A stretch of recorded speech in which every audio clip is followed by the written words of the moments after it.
Em algum momento da história antiga, quando as águas começaram a subir e o céu escureceu por 40 dias e 40 noites, um homem chamado Noé recebeu uma instrução que mudaria para sempre nossa compreensão sobre o valor da vida. Não era apenas sobre salvar sua família.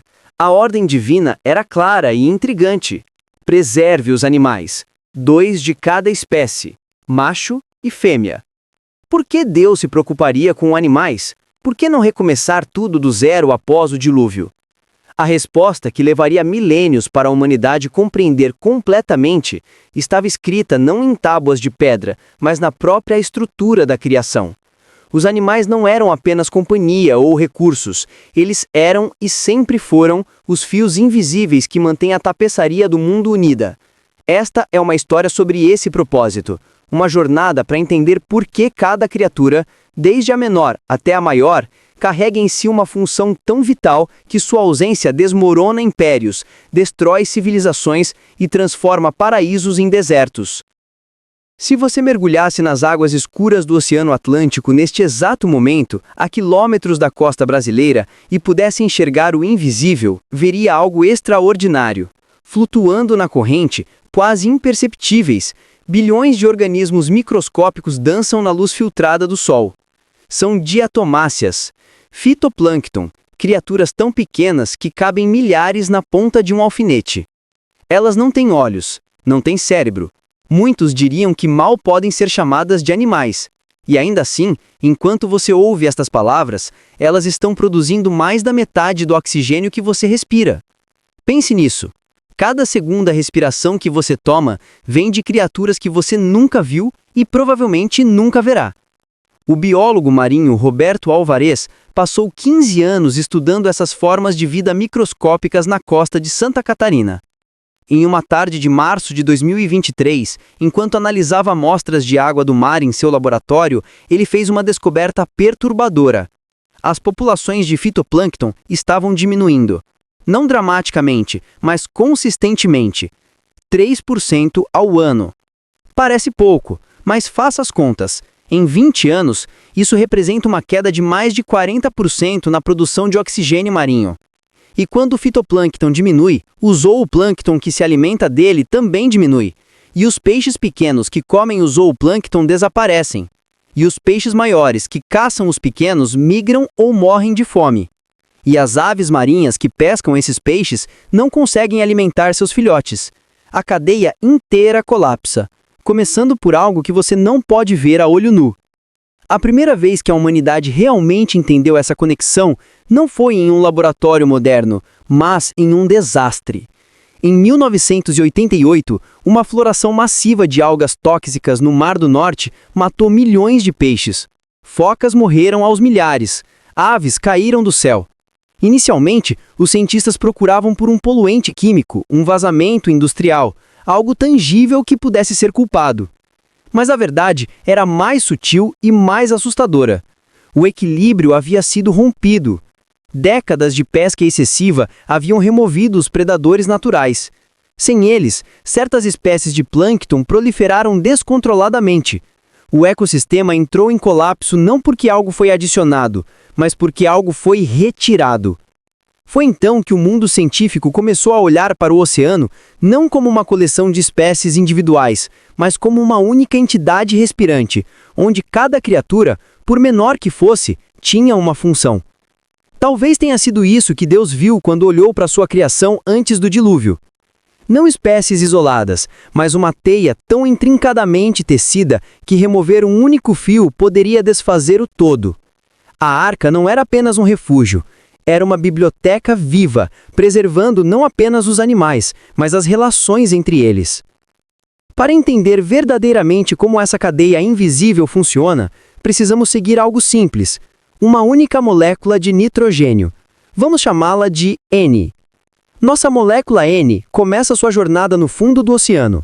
Parte de um organismo morto que afundou na escuridão. Ali, em um mundo sem luz, bactérias especializadas a liberam de volta na água. Ela sobe lentamente, carregada pelas correntes, até a zona eufótica, onde a luz solar penetra. É ali que uma diatomácea microscópica a absorve, incorporando-a em sua estrutura celular. Essa diatomácea se reproduz, se dividindo em duas células idênticas. Uma delas é consumida por um copépode, um crustáceo do tamanho de um grão de arroz, que passa seus dias filtrando água. O copépode, agora carregando nossa molécula N em seu corpo, é engolido por uma larva de peixe-agulha. A larva cresce e, com ela, N viaja pelos oceanos, fazendo parte agora de um predador ágil que caça em cardumes. Até que em uma manhã nebulosa na costa do Rio Grande do Sul, um atobá mergulha do céu a 90 km por hora e captura o peixe-agulha em um movimento preciso. N agora faz parte de uma ave marinha. O atobá voa para sua colônia em uma ilha rochosa, onde alimenta seu filhote. Parte de N é incorporada nas penas em crescimento do jovem pássaro. Parte é excretada, caindo como guano no solo da ilha. E é aqui que a história se torna ainda mais fascinante. O guano de aves marinhas não é apenas excremento, é ouro branco. Durante séculos, civilizações inteiras dependeram dele. Os incas construíram ilhas artificiais para atrair aves e coletar a seu guano, que usavam para fertilizar suas plantações de milho e batata nas montanhas. Era tão valioso que havia pena de morte para quem perturbasse as colônias de aves. No século XIX, o guano se tornou um dos produtos mais cobiçados do mundo. Países europeus lutaram guerras por ilhas cobertas de excremento de pássaros. A Guerra do Pacífico, entre Chile, Peru e Bolívia, de 1879 a 1883, foi em grande parte sobre controle de depósitos de guano. Navios cruzavam oceanos para buscar toneladas dessa substância que transformava terras estéreis em campos férteis. Por quê? Porque aquele excremento carregava nitrogênio, fósforo e potássio concentrados, retirados do mar através de uma cadeia que começava com organismos microscópicos e culminava em aves que conectavam o oceano à terra. Nossa molécula N, agora parte do guano na ilha, é lavada pela chuva e escorre para o solo costeiro. Ali, ela é absorvida pelas raízes de uma gramínea nativa. A gramínea cresce, produz sementes. Um rato do mato se alimenta dessas sementes. Uma cobra coral caça o rato. Uma águia pega a cobra. E o ciclo continua, infinito, conectado, proposital.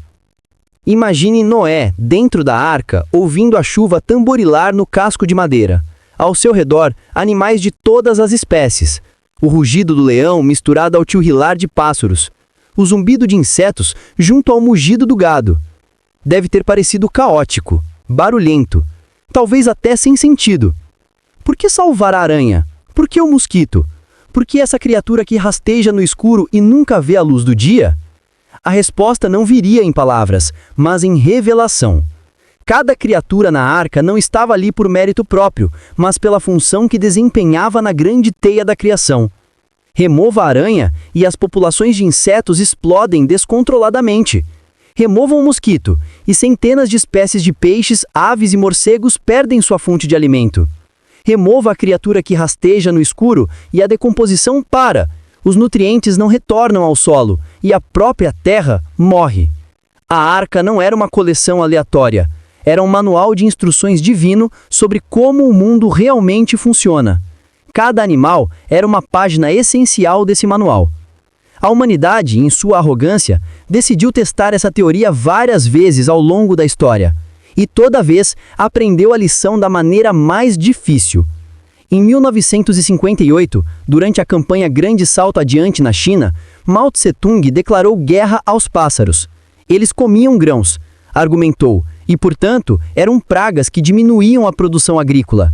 Milhões de chineses foram mobilizados para matar pássaros. Batiam tambores, faziam barulho, impediam que os pássaros pousassem até que caíssem mortos de exaustão. Foi um sucesso espetacular. Os pássaros foram praticamente extintos em vastas regiões do país. No ano seguinte, algo inesperado aconteceu. As populações de gafanhotos e outras pragas de insetos explodiram. Sem os pássaros para controlá-las, elas devoraram as plantações muito mais eficientemente do que os pássaros jamais haviam feito. A fome resultante, combinada com outros fatores da política desastrosa, contribuiu para a morte de dezenas de milhões de pessoas de fome. Estima-se que entre 15 e 45 milhões de chineses morreram na Grande Fome Chinesa. Mao teve que importar pardais da União Soviética para tentar restaurar o equilíbrio, mas o dano estava feito. A lição estava aprendida, embora a um custo terrível. Você não pode simplesmente remover uma peça do ecossistema sem consequências catastróficas. Talvez os anciãos já soubessem disso. Nas tradições indígenas ao redor do mundo, há um respeito profundo por todas as criaturas, não por sentimentalismo, mas por entendimento prático. Os nativos americanos tinham uma prece que dizia: "Todas as minhas relações". Não era uma referência apenas à família humana, mas a todos os seres vivos. Os aborígenes australianos têm histórias do tempo do sonho, que explicam como cada animal tem seu papel na manutenção do equilíbrio do mundo.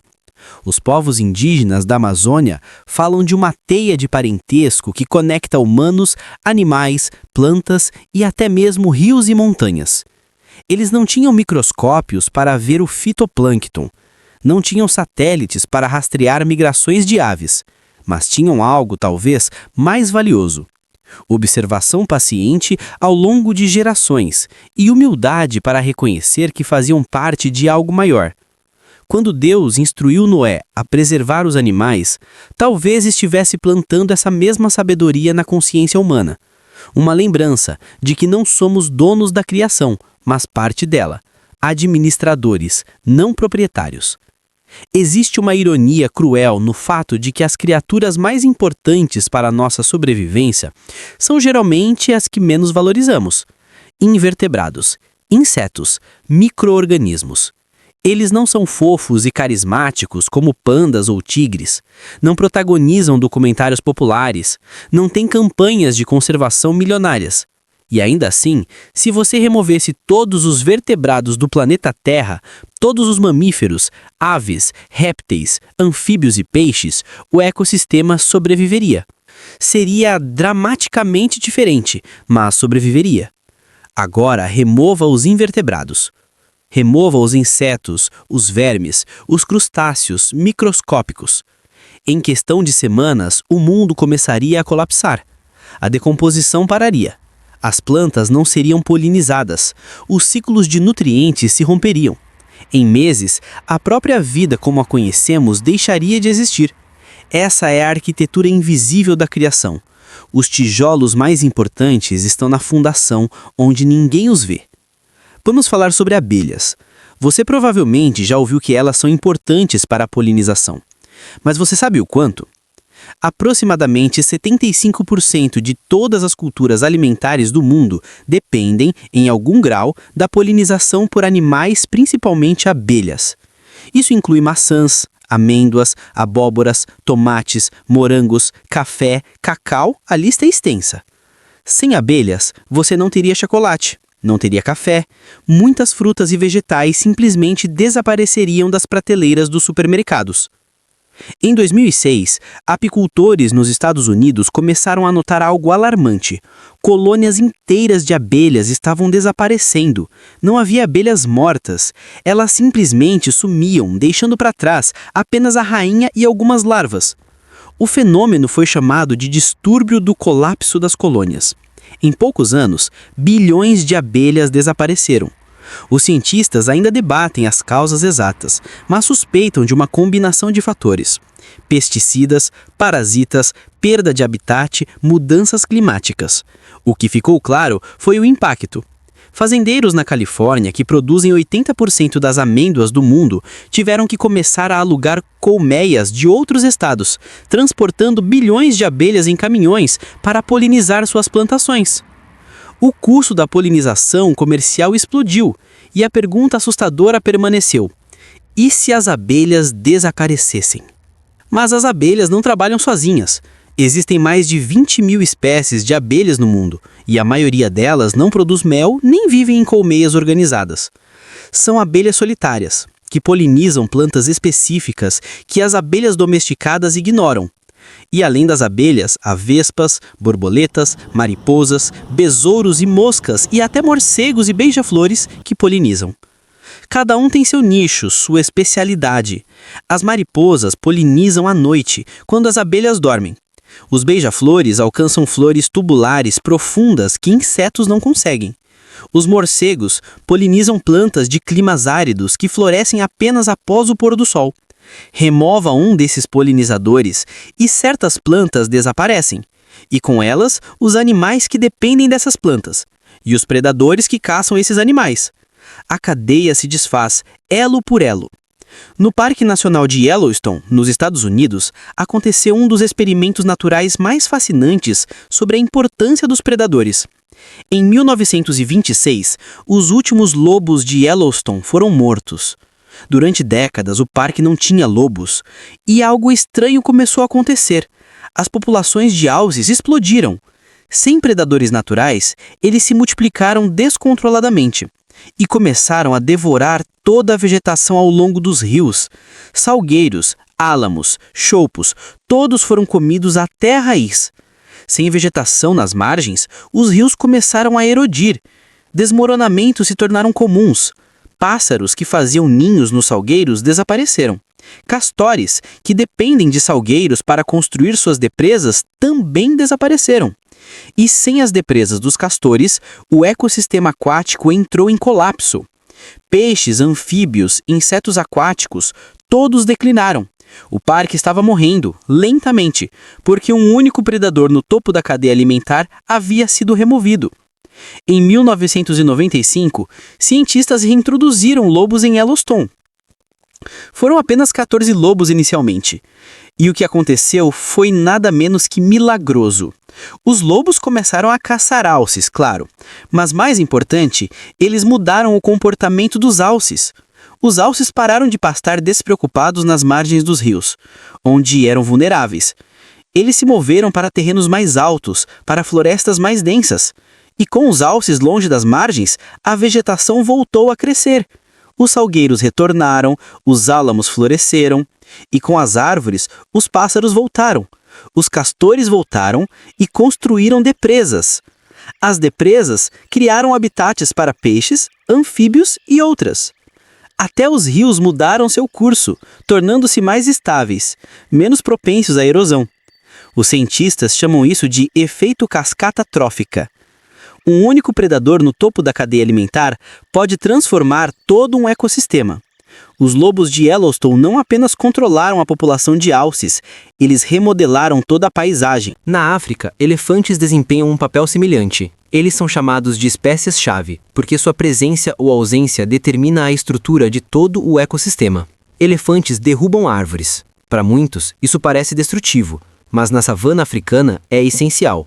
Ao derrubar árvores, os elefantes criam clareiras onde gramíneas podem crescer, e onde há gramíneas, há zebras, gnus, gazelas. E onde há herbívoros, há leões, leopardos, guepardos e hienas. O ciclo continua, mas há mais. Os elefantes cavam em leitos de rios secos durante a estação seca, criando poços de água que centenas de outras espécies usam. Eles dispersam sementes através de suas fezes, espalhando árvores por vastas distâncias. Algumas sementes só germinam depois de passar pelo sistema digestivo de um elefante.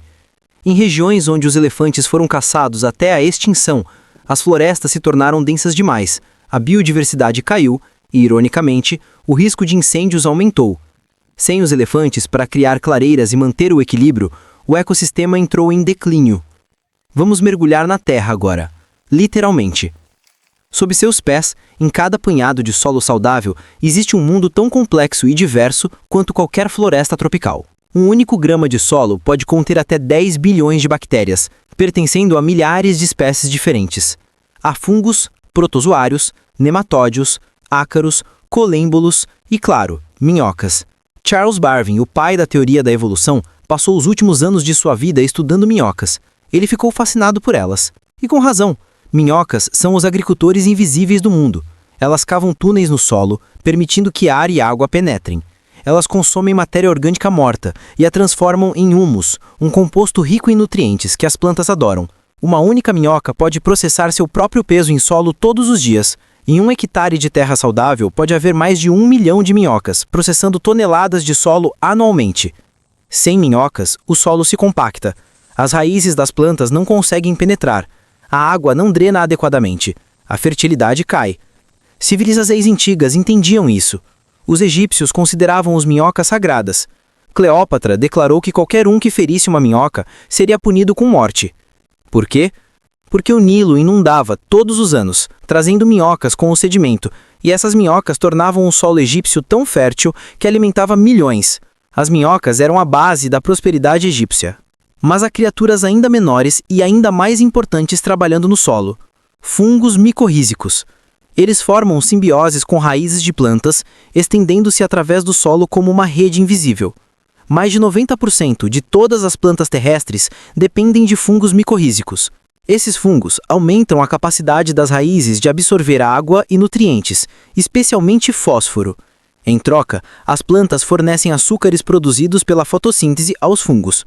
É uma parceria que existe há mais de 400 milhões de anos. Cientistas descobriram recentemente que esses fungos fazem algo ainda mais extraordinário. Eles conectam plantas entre si.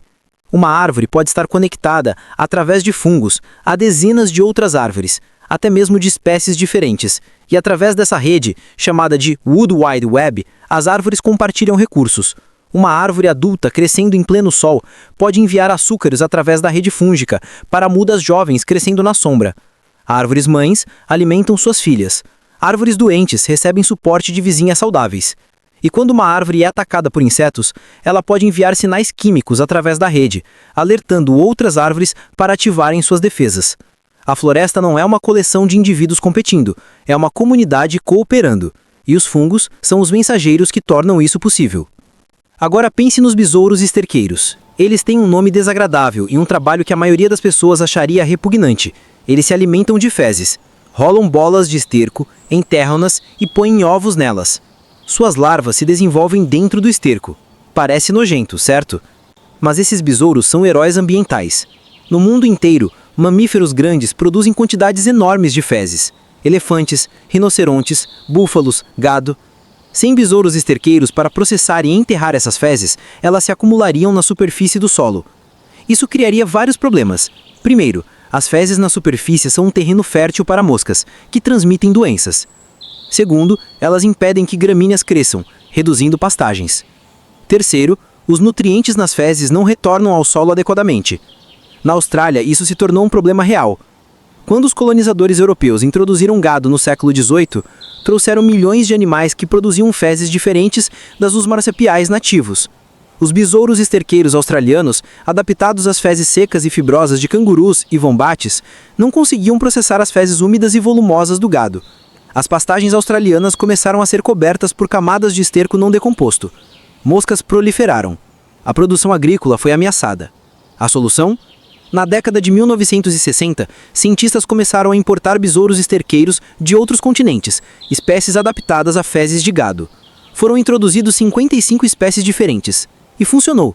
Os besouros começaram a processar o esterco, enterrando-o, reciclando nutrientes, controlando populações de moscas. A indústria pecuária australiana foi salva por insetos do tamanho de uma moeda. Vamos falar sobre avutres. Eles são frequentemente vistos como sinistros, associados à morte, mas são incrivelmente importantes. Avutres são a equipe de limpeza da natureza. Eles consomem carcaças de animais mortos, removendo-as do ambiente para que não possam se tornar fontes de doenças. Os avutres têm estômagos incrivelmente ácidos, capazes de destruir bactérias, vírus e toxinas que matariam outros animais. Eles podem comer carne podre, infectada com antraz, botulismo, raiva e não ficarem doentes. Essa capacidade torna os avutres essenciais para a saúde pública. Na Índia, isso ficou dramaticamente claro na década de 1990. 3 espécies de avutres que eram extremamente comuns começaram a morrer em massa. Em poucos anos, mais de 99% da população de avutres da Índia foi exterminada. A causa? Um anti-inflamatório veterinário chamado diclofenaco, usado para tratar gado. O medicamento não prejudicava o gado, mas quando os avutres comiam carcaças de animais tratados com diclofenaco, sofriam insuficiência renal e morriam. Com os avutres quase extintos, as carcaças de gado começaram a se acumular, e outros animais as comeram, cães valdinos e ratos, principalmente. As populações desses animais explodiram, e com elas, as doenças que carregavam. Casos de raiva aumentaram drasticamente. Estima-se que o desaparecimento dos avutres causou 47 mil mortes humanas adicionais por raiva ao longo de uma década. O custo econômico e de saúde pública foi imenso. Tudo porque um animal que a maioria das pessoas ignorava ou desprezava desapareceu. No oceano, tubarões desempenham um papel semelhante aos lobos em Yellowstone. Eles são predadores de topo, controlando populações de outros predadores e herbívoros marinhos. Na costa leste dos Estados Unidos, tubarões grandes foram intensamente pescados durante décadas. Suas populações caíram drasticamente. E algo inesperado aconteceu. As raias, que são presas dos tubarões, proliferaram. E as raias comem moluscos, vieiras, ostras, mariscos. Com tantas raias e poucos tubarões para controlá-las, as populações de moluscos colapsaram. Uma indústria pesqueira centenária de vieiras na Carolina do Norte foi destruída. Centenas de pessoas perderam seus empregos. Tudo porque os tubarões foram removidos do ecossistema. Os cientistas agora entendem que a presença de tubarões não apenas controla diretamente suas presas, mas também altera o comportamento delas. Peixes que sabem que tubarões estão por perto são mais cautelosos, gastam menos tempo se alimentando em áreas abertas, movem-se mais frequentemente.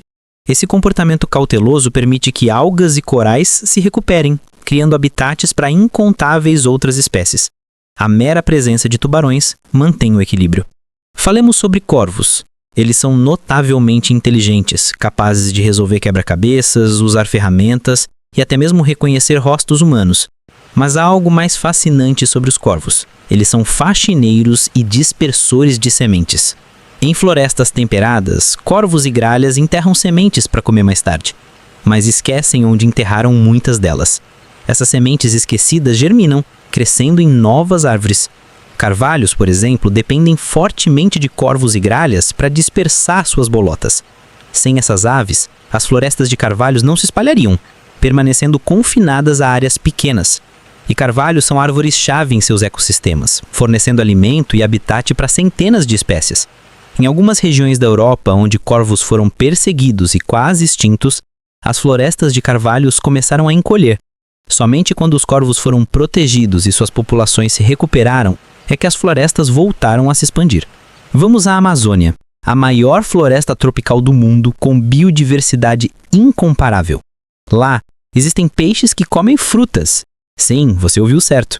Durante a estação chuvosa, quando os rios transbordam e inundam a floresta, peixes nadam entre as árvores, alimentando-se de frutas que caem na água.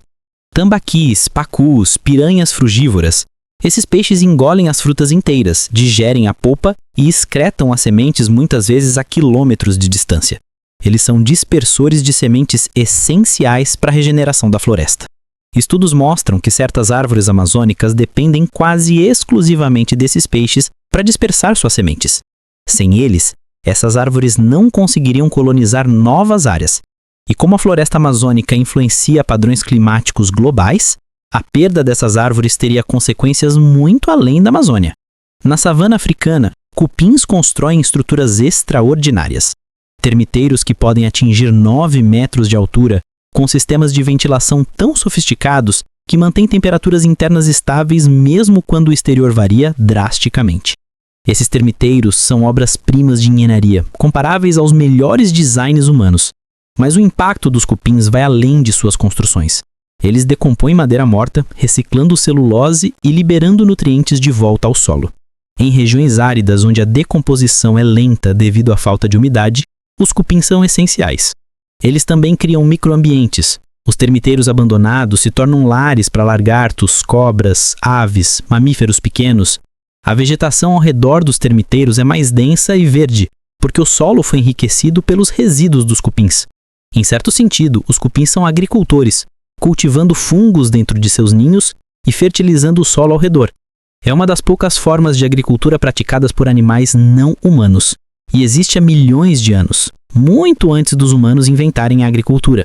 Formigas também areiam o solo, assim como minhocas, movendo quantidades insurpreendentes de terra. Elas dispersam sementes, muitas das quais têm estruturas especiais chamadas elaiosomos, apêndices ricos em gordura que atraem formigas. As formigas carregam as sementes para os seus ninhos, comem os elaiosomos e descartam as sementes em câmaras de lixo subterrâneas, onde germinam protegidas de predadores e incêndios. Cerca de 30% das plantas herbáceas em florestas temperadas dependem de formigas para dispersar suas sementes. Sem formigas, a composição dessas florestas seria radicalmente diferente. Voltemos ao oceano mais uma vez para falar sobre algo que muitas pessoas não consideram um animal: o coral. Corais são, na verdade, colônias de pequenos animais chamados pólipos, relacionados a águas vivas. Eles constroem estruturas calcárias, que ao longo de milênios formam recifes de coral. Esses recifes são alguns dos ecossistemas mais biodiversos do planeta, rivalizando com florestas tropicais. Embora os recifes de coral cubram menos de 1% do fundo do oceano, eles abrigam mais de 25% de todas as espécies marinhas. Milhares de espécies de peixes, crustáceos, moluscos, equinodermos e outros organismos dependem dos recifes para alimento, abrigo e reprodução. Os recifes também protegem costas de tempestades e erosão, dissipando a energia das ondas. Eles são berçários para muitas espécies de peixes comercialmente importantes e fornecem sustento para milhões de pessoas que dependem da pesca de recife. Mas os corais estão enfrentando uma crise. Mudanças climáticas, acidificação dos oceanos, poluição e pesca excessiva estão causando branqueamento de corais em escala global. Quando os corais ficam estressados, eles expelem as algas simbióticas que vivem em seus tecidos e lhes fornecem energia através da fotossíntese. Sem essas algas, os corais ficam brancos e, se o estresse continua, morrem. Já perdemos cerca de metade dos recifes de coral do mundo nas últimas décadas. E se essa tendência continuar, a maioria dos recifes pode desaparecer até o final deste século. As consequências seriam devastadoras, não apenas para a vida marinha, mas para comunidades humanas inteiras que dependem dos recifes. Ouriços do mar parecem improváveis de serem importantes, mas são. Em florestas de algas marinhas, ao longo de costas temperadas, ouriços do mar se alimentam de algas. Quando suas populações estão equilibradas, eles pastam moderadamente, mantendo as algas saudáveis. Mas quando predadores de ouriços, como lontras marinhas, são removidos, as populações de ouriços explodem, e ouriços famintos devoram florestas de algas inteiras, transformando ecossistemas vibrantes em desertos marinhos estéreis, chamados de zonas de ouriços. Isso aconteceu ao longo da costa do Pacífico na América do Norte, quando lontras marinhas foram caçadas quase até a extinção pelo comércio de peles nos séculos 18 e 19. Vastas florestas de kelp desapareceram, e com elas, incontáveis espécies que dependiam dessas florestas. Peixes, invertebrados, aves marinhas, todos declinaram. Quando lontras marinhas foram protegidas e suas populações começaram a se recuperar no século XX, as florestas de kelp voltaram. As lontras controlaram os ouriços, permitindo que as algas crescessem de novo e todo o ecossistema se recuperou. Lontras marinhas são consideradas uma espécie-chave, assim como os lobos de Yellowstone. Sua presença determina a estrutura de todo o ecossistema. Agora pense em lesmas do mar. Não, realmente. Elas são mais interessantes do que você imagina. Algumas lesmas do mar, chamadas de nudibranquios, têm uma habilidade extraordinária. Elas se alimentam de anêmonas do mar e águas vivas, que têm células urticantes chamadas nematocistos. Mas em vez de serem envenenadas, as lesmas do mar armazenam esses nematocistos em seus próprios tecidos, usando-os como defesa contra predadores. É um caso de cleptodefesa, roubar defesas de outras criaturas. Mas há lesmas do mar ainda mais impressionantes.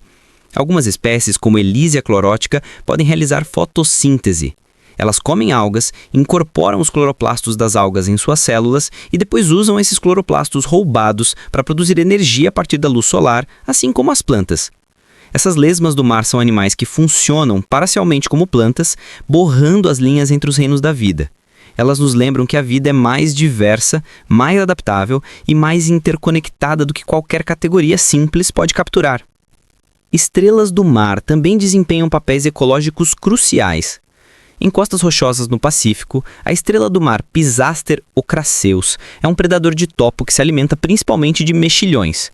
Mexilhões são competidores dominantes por espaço em rochas intermareais. Se não forem controlados, eles cobrem todas as rochas disponíveis, excluindo outras espécies. Mas as estrelas do mar mantêm as populações de mexilhões sob controle, criando espaço para uma diversidade de outras espécies, como cracas, algas e anêmonas. Em um experimento clássico da década de 1960, o ecologista Robert Payne removeu todas as estrelas do mar de uma área costeira para ver o que aconteceria.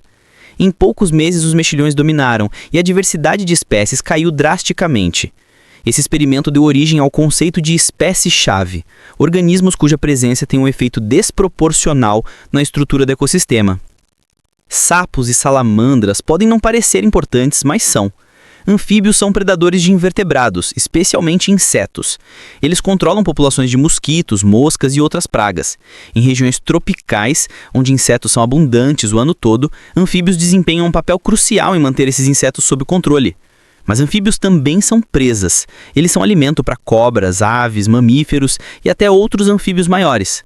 Eles estão no meio de muitas cadeias alimentares, conectando insetos a predadores maiores. Além disso, anfíbios são indicadores de saúde ambiental.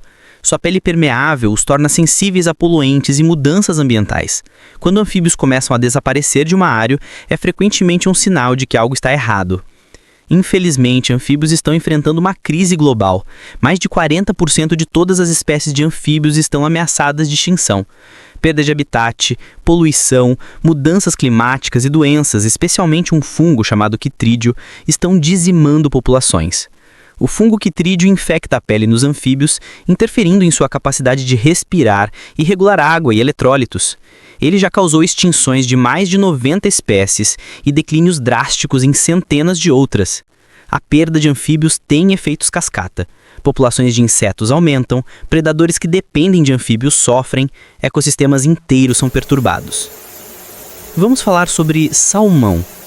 Salmões nascem em riachos de água doce, migram para o oceano, onde passam a maior parte das suas vidas, e depois retornam aos mesmos riachos onde nasceram para desovar e morrer. Essa migração épica conecta oceanos e florestas de maneiras surpreendentes. Quando os salmões retornam para desovar, eles trazem consigo nutrientes marinhos. Seus corpos, ricos em nitrogênio e fósforo, absorvidos do oceano, fertilizam os riachos. Ursos, águias, lobos e outros predadores os capturam, comem parte e deixam os restos espalhados pela floresta. Esses restos se decomporão, liberando nutrientes que alimentam árvores. Estudos mostram que árvores ao longo de riachos com corridas de salmão crescem mais rápido e são mais saudáveis do que árvores ao longo de riachos sem salmão. O nitrogênio em suas folhas pode ser rastreado de volta ao oceano. Salmões literalmente fertilizam florestas. E quando as corridas de salmão diminuem devido a barragens, pesca excessiva ou degradação de habitat, as florestas sofrem. Menos nutrientes significa um crescimento mais lento, menos vitalidade. Isso afeta incontáveis outras espécies que dependem dessas florestas. Castores são engenheiros de ecossistemas por excelência. Eles constroem represas, criando lagos onde antes havia apenas riachos. Essas represas têm efeitos profundos. Elas retardam o fluxo de água, reduzindo a erosão e melhorando a qualidade da água ao permitir que sedimentos se depositem. Elas criam habitats aquáticos para peixes, anfíbios e inúmeros outros animais que dependem dessas cavidades para abrigo e reprodução. Elas recarregam lençóis freáticos, elevando os níveis de água subterrânea e mantendo fluxos de água durante períodos secos. Áreas úmidas criadas por castores são alguns dos ecossistemas mais produtivos do planeta, comparáveis a florestas tropicais em termos de biodiversidade. Mas durante séculos, castores foram intensamente caçados por suas peles. Na América do Norte, suas populações caíram de centenas de milhões para talvez 100 mil no início do século XX. E com o desaparecimento dos castores, milhões de hectares de áreas úmidas secaram. Ecossistemas inteiros colapsaram. Peixes desapareceram, aves migraram para outros lugares, a paisagem mudou. Apenas quando castores foram protegidos e suas populações começaram a se recuperar, é que esses ecossistemas começaram a retornar. Hoje, castores são reconhecidos como aliados na restauração de áreas úmidas. E em algumas regiões, são intencionalmente reintroduzidos para restaurar ecossistemas degradados. Pássaros carpinteiros criam cavidades em árvores para fazer ninhos. Depois que abandonam essas cavidades, dezenas de outras espécies as usam. Corujas, esquilos, morcegos, abelhas e inúmeros outros animais dependem dessas cavidades para abrigo e reprodução. Em florestas onde pássaros carpinteiros são raros, a disponibilidade de cavidades limita as populações de muitas outras espécies. Pássaros carpinteiros também controlam populações de insetos que vivem sob a casca de árvores, muitos dos quais são pragas que podem matar árvores. Ao perfurar árvores em busca de insetos, os pássaros carpinteiros mantêm esses insetos sob controle, promovendo saúde florestal. Lagartos e cobras são frequentemente temidos ou ignorados, mas têm papéis ecológicos importantes. Lagartos são predadores de insetos e outros invertebrados. Em ilhas e regiões áridas onde outros predadores são raros, lagartos podem ser os principais controladores de populações de insetos. Cobras são predadores de roedores, anfíbios e outros pequenos animais. Elas ajudam a controlar populações de ratos e camundongos, que podem se tornar pragas agrícolas e vetores de doenças. Em regiões onde cobras foram eliminadas, populações de roedores frequentemente explodem, causando danos a culturas e aumentando riscos de doenças. Cobras também são presas para outros predadores maiores, como aves de rapina e mamíferos. Elas são elos em cadeias alimentares, conectando níveis tróficos. Grilos e gafanhotos são alimento para incontáveis predadores. Aves, répteis, anfíbios, mamíferos pequenos, aranhas, todos se alimentam desses insetos. Eles também são herbívoros, consumindo plantas e reciclando matéria vegetal. Em algumas culturas humanas, grilos e gafanhotos são consumidos como fonte de proteína. A criação de insetos para alimentação humana está ganhando interesse como uma alternativa sustentável à criação de gado, já que insetos convertem alimento em proteína muito mais eficientemente do que mamíferos e produzem menos emissões de gases de efeito estufa. Aranhas são predadoras vorazes de insetos. Uma única aranha pode consumir centenas de insetos ao longo de sua vida. Coletivamente, as aranhas do mundo consomem entre 400 e 800 milhões de toneladas de insetos anualmente. Isso é mais do que o peso de toda a humanidade. Sem aranhas, populações de insetos explodiriam, devastando plantações e espalhando doenças. Aranhas são também presas para aves, lagartos e outros predadores. E suas teias, feitas de seda, são maravilhas de engenharia, mais fortes que aço do mesmo diâmetro e altamente elásticas. Joaninhas são predadoras de pulgões, pequenos insetos que sugam seiva de plantas e podem devastar culturas.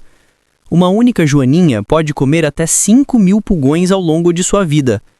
Agricultores frequentemente compram joaninhas para liberá-las em suas plantações como controle biológico de pragas. É uma alternativa aos pesticidas químicos, mais segura para o ambiente e para a saúde humana. Libélulas são predadoras aéreas eficientes, capturando insetos em pleno voo com taxas de sucesso de mais de 95%. Elas comem mosquitos, moscas e outros insetos, ajudando a controlar suas populações. Libélulas também são indicadores de qualidade de água, já que suas larvas vivem em ambientes aquáticos e são sensíveis à poluição. Borboletas polinizam flores, claro, mas também são indicadores de saúde ambiental. A diversidade de borboletas em uma área reflete a diversidade de plantas e a qualidade do habitat. Declínios em populações de borboletas frequentemente sinalizam problemas ambientais mais amplos. A borboleta monarca, por exemplo, migra milhares de quilômetros entre o México e os Estados Unidos e Canadá. Suas populações caíram drasticamente nas últimas décadas, devido à perda de habitat e ao uso de herbicidas que matam a planta Asclepia, o único alimento das lagartas de monarca. Vespas são frequentemente vistas como pragas, mas a maioria das espécies de vespas é benéfica. Muitas são parasitoides, colocando ovos dentro ou sobre outros insetos, especialmente lagartas, que são pragas agrícolas. As larvas de vespa se desenvolvem dentro do hospedeiro, eventualmente matando-o. Isso controla populações de pragas naturalmente. Algumas vespas também polinizam plantas. Figueiras, por exemplo, dependem exclusivamente de vespas de figo para polinização. Cada espécie de figueira tem sua própria espécie de vespa associada. Sem essas vespas, as figueiras não produziriam frutos. E figueiras são recursos cruciais em florestas tropicais, produzindo frutos o ano todo e alimentando macacos, morcegos, aves e muitos outros animais, durante períodos quando outras frutas são escassas. Peixes-papagaio comem algas que crescem sobre corais. Ao fazer isso, eles mantêm os corais limpos e saudáveis. Sem peixes-papagaio, algas podem cobrir corais, sufocando-os e impedindo que recebam luz solar para a fotossíntese. Em recifes onde peixes-papagaio foram superexplorados, a cobertura de algas aumentou e a saúde dos corais declinou. Peixes-papagaio também têm outra função fascinante. Eles mordem pedaços de coral para alcançar as algas, inadvertidamente ingerindo carbonato de cálcio. Depois de digerir as algas, eles excretam o carbonato de cálcio como areia fina. Um único peixe-papagaio pode produzir centenas de quilos de areia por ano. Muitas das belas praias de areia branca nas ilhas tropicais são, em grande parte, feitas de fezes de peixe-papagaio. Baleias, os maiores animais que já existiram, também desempenham papéis ecológicos cruciais. Quando baleias mergulham para se alimentar em profundidades e depois retornam à superfície, elas agitam nutrientes do fundo para as camadas superiores do oceano, fertilizando o fitoplâncton. Suas fezes também são ricas em nutrientes, especialmente ferro, que é frequentemente limitante no oceano. O fitoplâncton fertilizado pelas baleias produz mais oxigênio e captura mais dióxido de carbono da atmosfera. Estima-se que as grandes baleias antes da caça industrial podiam ajudar a capturar milhões de toneladas de carbono anualmente, mitigando mudanças climáticas. Quando baleias morrem, seus corpos afundam para o fundo do oceano, criando ilhas de recursos chamadas de quedas de baleia. Essas carcaças sustentam comunidades inteiras de organismos de profundidade, incluindo muitas espécies encontradas apenas nesses ambientes. Uma única carcaça de baleia pode sustentar vida por décadas. Golfinhos e botos são predadores inteligentes que caçam peixes e lulas. Eles ajudam a controlar populações de presas e frequentemente caçam cooperativamente, usando estratégias complexas.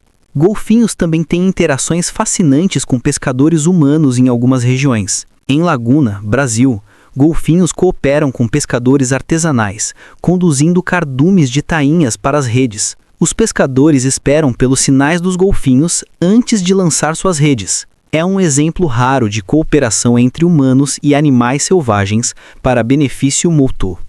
Focas e leões marinhos são predadores marinhos que se alimentam de peixes e cefalópodes. Eles são presas para orcas e tubarões grandes. Suas populações refletem a saúde dos estoques de peixes e a presença de predadores de topo. Em algumas regiões, focas foram culpadas por declínios em peixes comerciais, mas pesquisas mostram que pesca excessiva por humanos é geralmente a causa principal, não focas.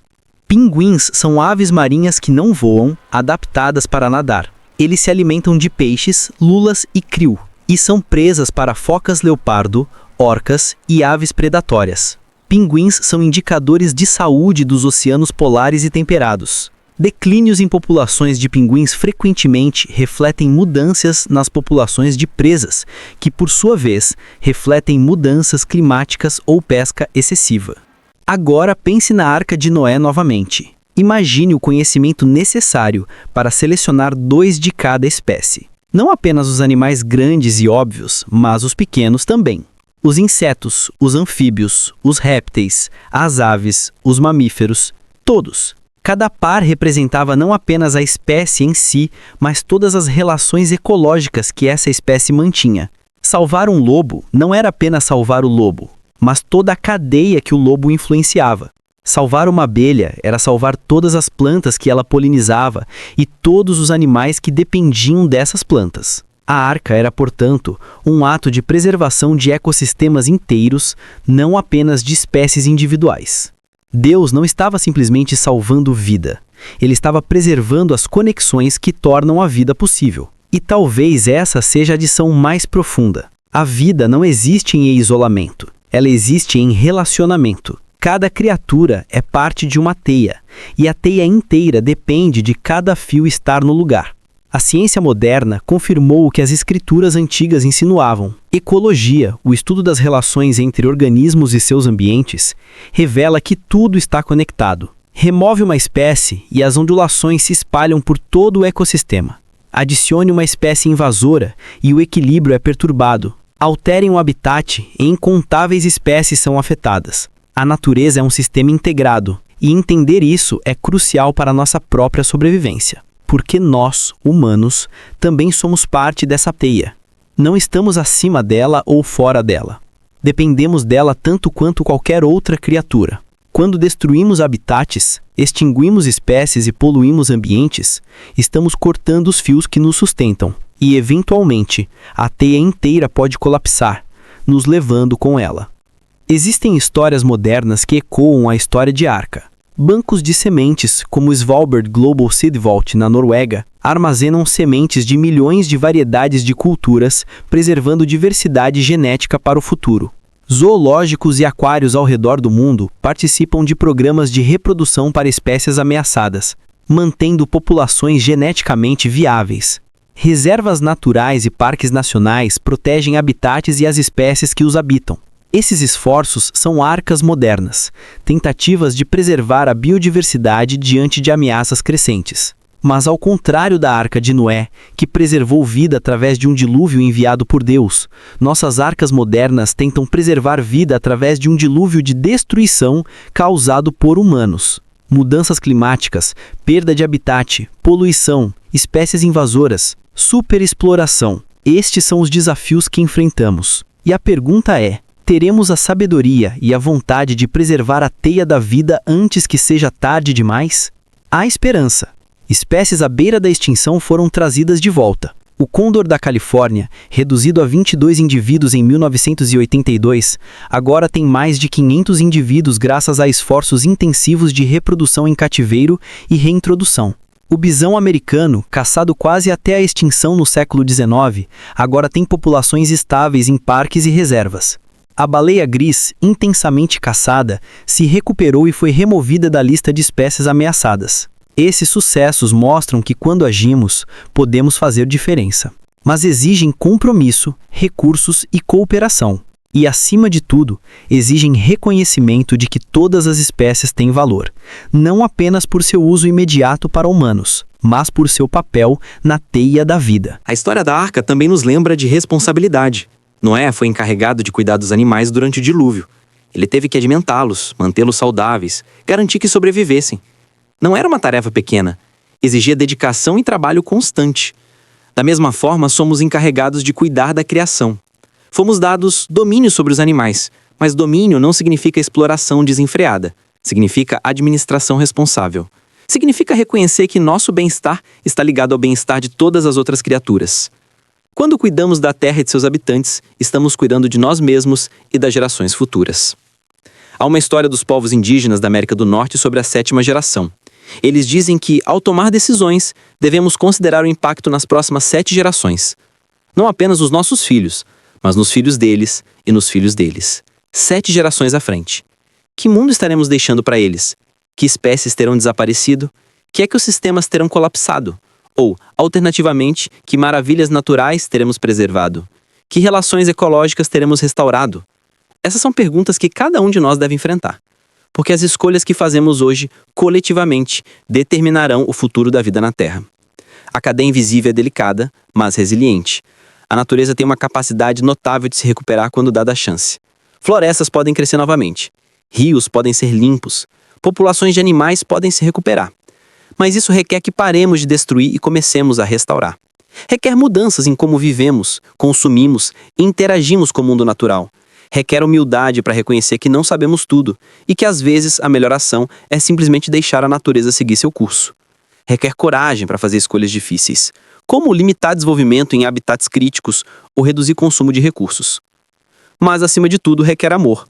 Amor pelo mundo que nos foi dado. Amor pelas criaturas que compartilham este planeta conosco. Amor pelas gerações futuras que herdarão o que deixamos para trás. Talvez seja esse o significado mais profundo da Arca. Não era apenas sobre preservação prática, era sobre amor. Deus amava sua criação o suficiente para preservá-la através do dilúvio. E Ele nos chama a fazer o mesmo, a amar e proteger a teia da vida, não por obrigação, mas porque é belo, valioso e sagrado. Cada animal que entrou na arca carregava consigo um pedaço da teia, e quando saíram para repovoar a terra, eles teceram a teia novamente. Fio por fio, relação por relação. O mundo foi renovado, não do zero, mas da continuidade. E essa continuidade é o que mantém a vida. Não somos chamados a criar algo novo, mas a preservar e nutrir o que já existe. A teia já foi tecida. Nossa tarefa é não cortá-la, mas mantê-la íntegra, para que as gerações futuras possam se maravilhar com sua beleza e complexidade.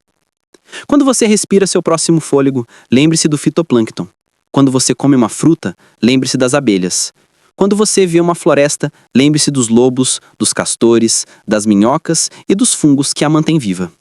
Cada momento da sua existência é possível por causa de milhões de criaturas trabalhando invisíveis, tecendo a teia que sustenta toda a vida. As águas do dilúvio retrocederam. A arca pousou. As portas se abriram. E os animais saíram, 2 a 2, para repovoar o mundo renovado. Eles não saíram sozinhos. Eles saíram com um propósito. Cada espécie tinha seu lugar, sua função, sua conexão. O leão para caçar e manter o equilíbrio dos herbívoros. A abelha para polinizar e garantir que as flores se tornassem frutos. A minhoca para trabalhar o solo e torná-lo fértil. O avutre para limpar a morte e prevenir doenças.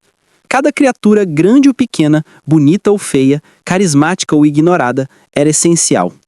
E Deus viu que era bom. Não porque cada animal individualmente era perfeito, mas porque juntos formavam algo maior que a soma das suas partes. Formavam um sistema vivo, respirante, integrado. Um planeta onde a vida não apenas existia, mas florescia através de conexões infinitas. Essa foi a sabedoria da arca. Não salvar indivíduos isolados, mas preservar as relações que tornam a vida possível.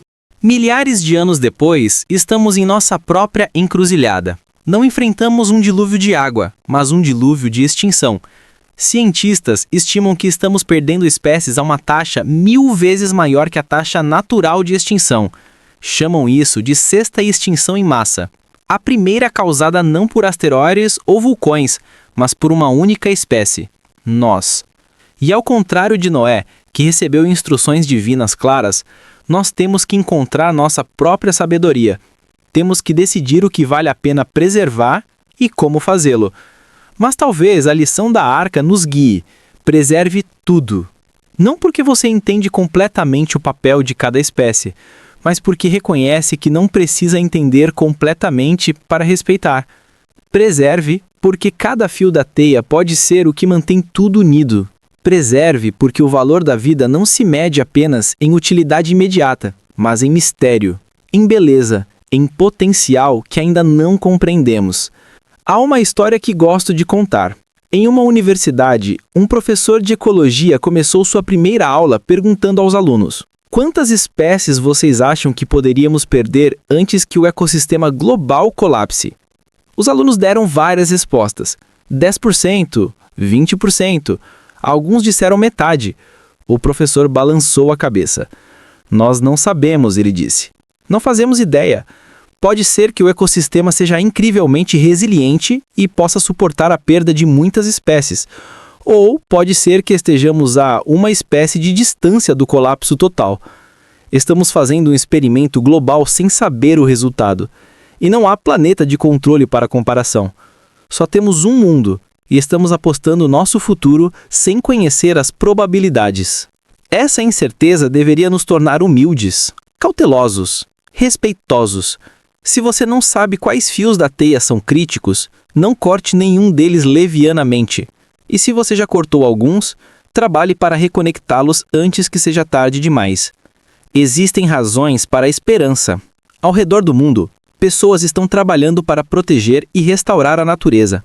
Áreas protegidas estão sendo expandidas. Espécies ameaçadas estão sendo criadas em cativeiro e reintroduzidas na natureza. Rios estão sendo despoluídos, florestas estão sendo replantadas.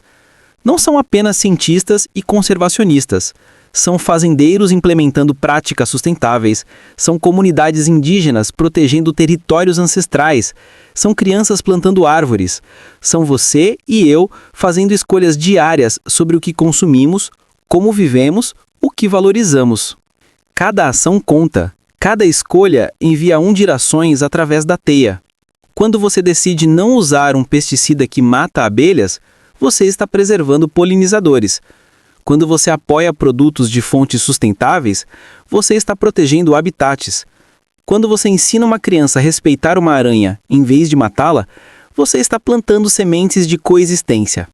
Pequenas ações, multiplicadas por milhões de pessoas, transformam o mundo. A cadeia invisível nos lembra de algo fundamental. Estamos todos juntos nisso. Não há nós e eles, humanos separados da natureza. Somos parte da natureza. Respiramos o mesmo ar produzido por fitoplâncton, comemos alimentos polinizados por insetos, bebemos água filtrada por florestas e áreas úmidas. Nossa saúde depende da saúde do planeta. Nossa prosperidade está ligada à prosperidade de todos os seres vivos. Quando envenenamos rios, envenenamos a nós mesmos. Quando destruímos florestas, destruímos nossos próprios pulmões.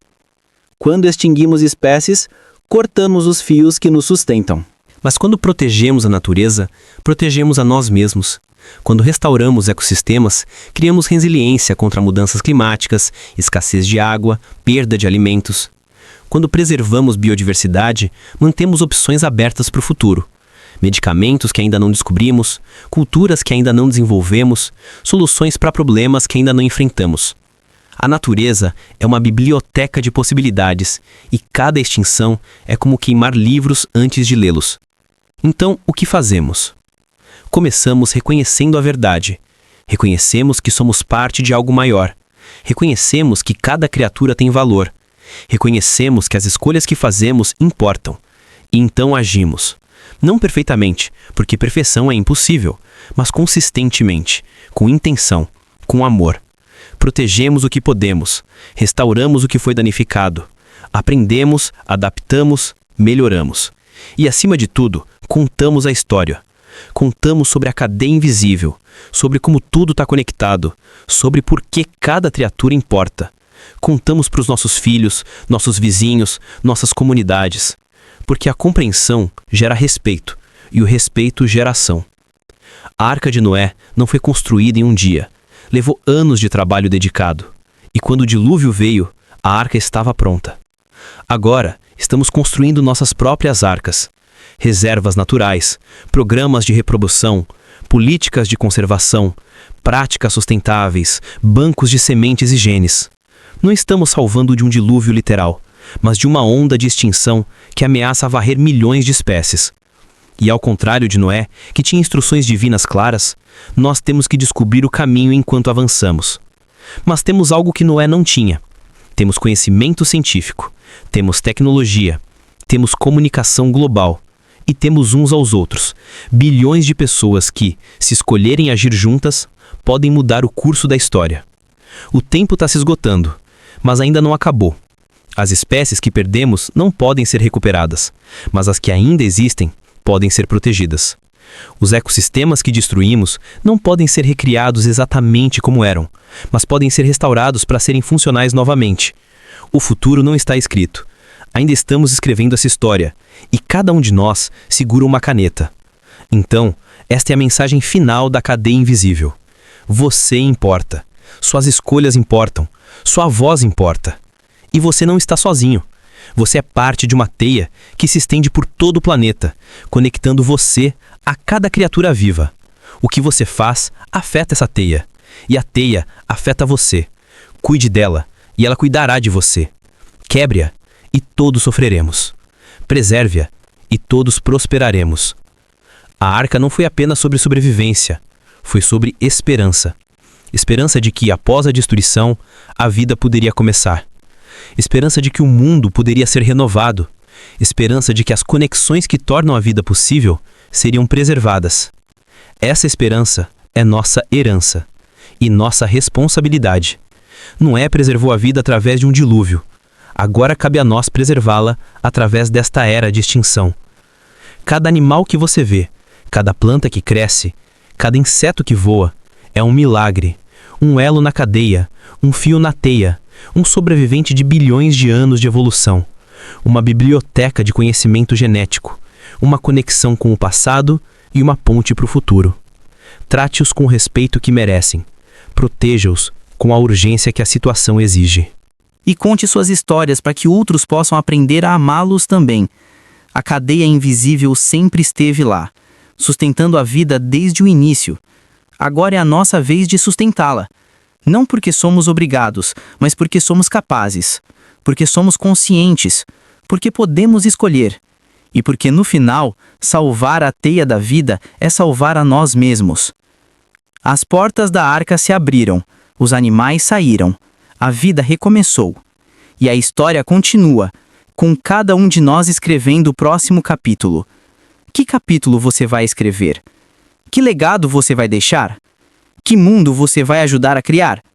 As respostas a essas perguntas determinarão não apenas o nosso futuro, mas o futuro de todas as criaturas com quem compartilhamos este planeta extraordinário.